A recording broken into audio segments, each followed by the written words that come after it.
All right, Sarma, thanks for that. We are now being joined by Mr. J.S. Sarma, the chairman of the Telecom Regulatory.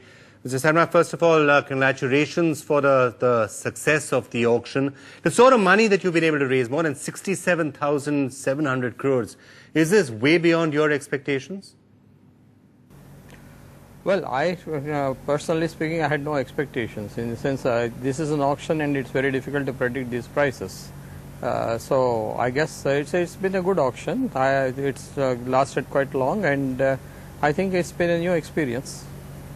Right. Mr. Sarma, some people have been saying the exact methodology that was used in the auction this time, including the fact that any one person could have kept the auction open, even if it's in one of the smaller circles. Do you think you may have forced many bidders to just keep on going, and is that the reason why the results were so good? No, the auction procedure was actually exposed to various people, including all the service providers, over a few days. It's not, there's no surprise in this. And I think it has been designed well. Let's see. I mean, I think overall the result has been good, and I think everybody seems to be happy about it. All right. Now, many concerns, of course, have been raised by some analysts talking about the amount that operators have actually ended up bidding.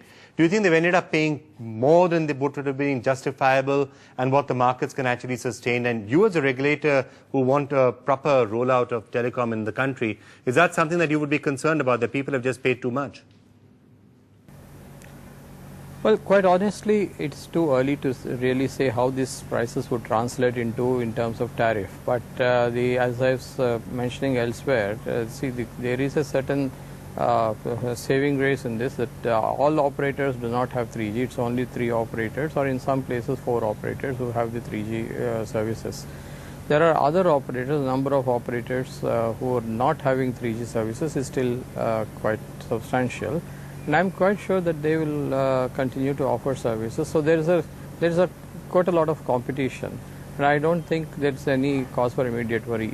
In any case, the actual figures will roll out only in a few months' time, just before the people launch the 3G services. It would take, in any case, some time for the spectrum to be given and also for the services to be rolled out. All right, sir. Do you think one of the problems that this sector has been seeing is that ARPU, or average revenue per user, has been very low? Do you think after this auction this is going to go up, and at the end of the day operators will somehow make up their money by charging more, especially in 3G?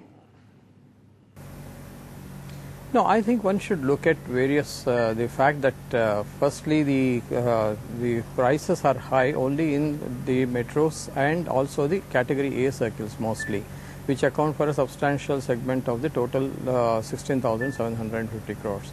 Now, these are all places where people tend to use data services considerably, and also be able to afford a certain higher price. So I guess one needn't be worried that prices will rise, or these are all unaffordable prices. As I said, one needs to really take a look at it in a few months' time. Immediately, it's very difficult to really predict on all these issues. Okay, so now that we've got you with us, just wanted to talk about another one of your rulings. Now, some operators, such as Bharti and others, have been very worried about one of your rulings, about the possibility of having to pay more for old spectrum, in a sense slightly retrospectively, anything more than 6.2 megahertz. Is that an issue that you're still looking at very closely, or has your decision been taken? No, first of all, there is no question of charging anybody retrospectively. There is no retrospective operation of the excess spectrum price beyond 6.2. So whatever is going to be done is going to be only prospective. So that fear is totally unfounded, and we have already put out the figures saying that this is around now perhaps it's just about 4,000 crores on account of the latest prices.